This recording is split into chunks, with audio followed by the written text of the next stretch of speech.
সূরা মিন হাদিস সাহাবা কিতাবের বিভিন্ন শৈলী, বিভিন্ন তাবির যেগুলো সুন্দর হবে, সে সমস্ত তাবির গুলো উল্লেখ করে সেগুলো থেকে মাত্র দুইটি করে আমি উদাহরণস্বরূপ পেশ করব। এগুলো যদি আমরা নিয়মিত প্র্যাকটিস করি বা প্রতিদিন মস্ত করি, তাহলে আমাদের জন্য আরবি ভাষার যেই আমাদের যাত্রা, এটা সহজ সহজ হবে। তো আনাস রাদিয়াল্লাহু আনহুর জীবনী যে লিখেছেন, সেখানে প্রথম শৈলী যেটা আমার কাছে বেশি আকর্ষণীয় মনে হয়েছে, যে এটা মূল শৈলী হলো ওয়াতরাত ওয়াদাহু আল গদ্দা বিহুব্বে নবীল ইসলাম মুহাম্মদ ইবনে আব্দুল্লাহ আলাইহি আফজালুস সালাতু ওয়া সালাম। দেখেন এখানে জুমলাটি কত সুন্দর হয়েছে। আত্রা মানে হলো পরিপূর্ণ করে দেয়া, ভরে দেয়া, মালা আর অর্থ। তো ফুয়াদাহু আল গদ্দা অর্থাৎ হযরত আনাস রাদিয়াল্লাহু আনহুর মা তার হযরত আনাস রাদিয়াল্লাহু আনহু যে ছোট্ট ছেলে, এর অন্তর কোমল এবং এই নরম অন্তরকে তিনি ভরিয়ে দিলেন মুহাম্মদ ইবনে আব্দুল্লাহ, অর্থাৎ নবী ইসলাম, ইসলামের নবী মুহাম্মদ ইবনে আব্দুল্লাহ ভালোবাসায় তাকে ভরিয়ে দিলেন। এই আলাইহি আফজালুস সালাতু ওয়াস সালাম, এই শৈলী যেটা, এই তাবির যেটা, সেটার উদাহরণস্বরূপ আমরা যদি বলি, তাহলে দুইটি উদাহরণ এখানে লিখছি আমি। একটি হলো ওয়াতরাত নাফসাল মুমিনি বিহুব্বিস সাদাকাতি ওয়াল ইহসান। একইভাবে আমি আতরাত রাখছি, অর্থাৎ সে মহিলাটি পরিপূর্ণ করে দিল, কানায় কানায় পরিপূর্ণ করে দিল যে মুমিনের অন্তর সদকা এবং ইহসানের ভালোবাসায়। দেখেন এখানে বিহুব্বি এবং আতরাকে রেখে এই শৈলীটা এভাবে ব্যবহার করছি যে মুমিনের নফসটি, সেই মেয়েটি সদকা এবং ইহসানের ভালোবাসায় পরিপূর্ণ করে দিল। দ্বিতীয় উদাহরণ হলো ওয়াতরাত কলবা শাবি বিশৌকি লিকাইল্লাহ।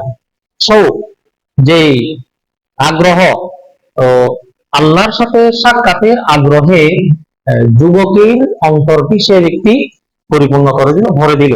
ওয়াতরাত কলবা শাবি বিশৌকি লিকাইল্লাহ, যুবকের অন্তরটি, সে মহিলাটি এই আল্লাহর ভালোবাসার যে আগ্রহ, সেই আগ্রহ দ্বারা, আবেগ দ্বারা তাকে পরিপূর্ণ করে দিল অন্তর। দ্বিতীয় যেটি শৈলী আমার কাছে পছন্দনীয় হয়েছে সেখানকার, যে ফাসুফিফা আনাসুন বিহি হুব্বান আলা সিমাই। হযরত আনাস রাদিয়াল্লাহু আনহু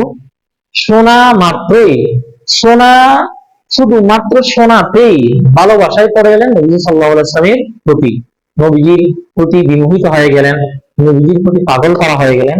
এই যে শৈলী, এটা কত সুন্দর একটা শৈলী। সাগাফা, এটা সাগিফা ইয়াসগাফু বাবু সামিয়া থেকে সাগিফা বিহুব্বিহা। সাগাফা মানে কত সাগাফা হুব্বা যে কোরআন মজিদে আছে, সেই শৈলী বলে এটা। আর সাগিফা আনাসুন, হযরত আনাস রাদিয়াল্লাহু আনহু বিমোহিত হয়ে গেলেন, যে উনি এই একদম ভালোবাসা পূর্ণ হয়ে গেলেন নবী সাল্লাল্লাহু আলাইহি ওয়াসাল্লামের প্রতি, শোনা মাত্রই ভালোবাসা। এখানে হুব্বান, এটা এখান থেকে তমিজ ওয়াজা হয়েছে।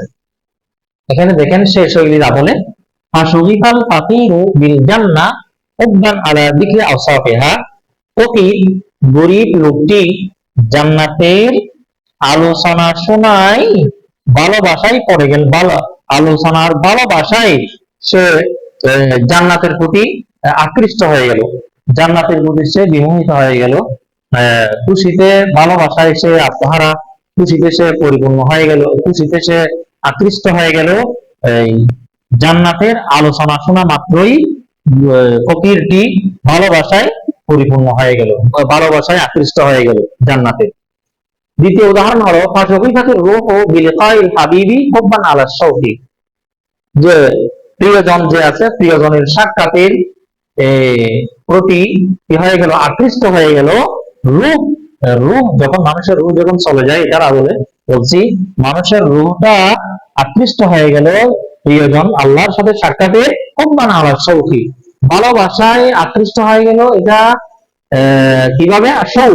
শৌক, আগ্রহ, এবং তার ভিতর যে প্রবাহ চলছে অন্তরে আল্লাহর সাক্ষাতের, সেই সাক্ষাতের কারণে, সেই সাক্ষাতের যে আগ্রহ, এটার কারণে সে, তার অন্তরটি এই আকৃষ্ট হয়ে গেল, এবং তার অন্তরটি এই যে বিমোহিত হয়ে গেল। তৃতীয় নম্বর যে শৈলীটি পছন্দ হয়েছে, শৈলী হলো ওয়ালা গারওয়া ফাল উযুন তাশাকু ক্বাবলা আল আইনি আহিয়ানা। এখানে যে হযরত আনাস রাদিয়াল্লাহু আনহু নবীজির ভালোবাসায় যে তিনি পাগল হয়ে গেলেন।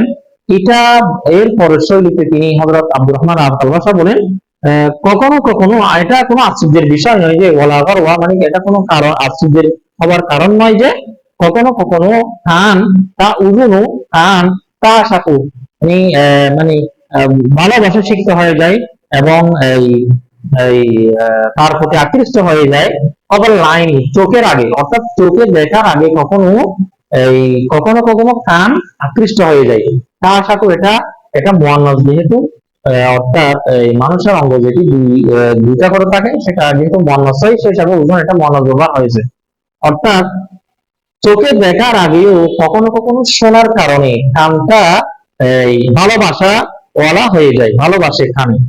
তো এখানে দেখেন এটা কত সুন্দর জumla, এর আদরে দুটি হলে যে ওয়ালা গারওয়া, কোনো আশ্চর্যের কারণ নয় যে ফান্নাফসু তাহদাউ বিল কোরআন ক্বাবলা আল ফাহমি আহয়ানান, নফস মানে অন্তর, তাহদাউ শান্ত হয়ে যায় কোরআন দ্বারা, ক্বাবলা আল ফাহমি আহয়ানান বুঝার আগে, অর্থাৎ কোরআন বুঝার আগে কোরআন পড়লেও কখনো কখনো মানুষের অন্তর সিক্ত এবং ঠান্ডা হয়ে যায়, শান্ত হয়ে যায়।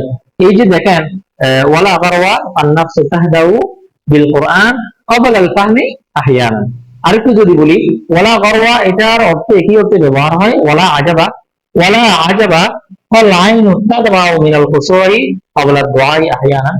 আমরা যখন আল্লাহর কাছে মুনাজাত করি, কখনো কখনো দোয়া করার আগে, হাত তোলনের আগে খুশুয়ে অর্থাৎ বয়ে, আল্লাহর প্রতি যে আমাদের আবেগ, আবেগের কারণে বয়ে আমরা আল আইনু তাদমা, চক্ষু কখনো কখনো অশ্রু গড়ায়, চোখ থেকে কখনো কখনো অশ্রু পড়ে, এটা বলছি আল আইনু তাদমা, চোখ কখনো চোখ এই অশ্রু ফেলায়, যে মিনাল খুশুই আল্লাহ তাআলার বয়ে আবেগে, ক্বাবলা দুআই আল্লাহর প্রতি দোয়া করার আগে, আহয়ানান কখনো কখনো। এটা এই গুণটা হলো ইয়াদুল্লাহ। এভাবে এভাবে যদি আমরা এই নিয়মিত চর্চা করি, আলহামদুলিল্লাহ ইনশাআল্লাহ আমাদের কাছে এই আরবি ভাষাটা অনেক ভাবে ধরা দিবে এবং আমাদের আয়ত্তে এসে যাবে আরবি সাহিত্য। আশা করছি আপনাদের যদি সাপোর্ট থাকে, ইনশাআল্লাহ আমি নিয়মিত ভাবে পুরো সুওয়ার মিন হাদিস সাহাবা যে কিতাবটি আছে, কিতাবটার পুরো যে শৈলীগুলো আছে সুন্দর সুন্দর, সেগুলো ধাপে ধাপে ইনশাআল্লাহ, আজকে তিনটা বলা হলো, ইনশাআল্লাহ আমি পুরো কিতাবটি আপনারা যদি আমাদের সাথে থাকেন, ইনশাআল্লাহ আমি পরিপূর্ণ করে এগুলো এই একভাবে পুরা কিতাবটা এইভাবে সাজানোর চেষ্টা করবো ইনশাআল্লাহ।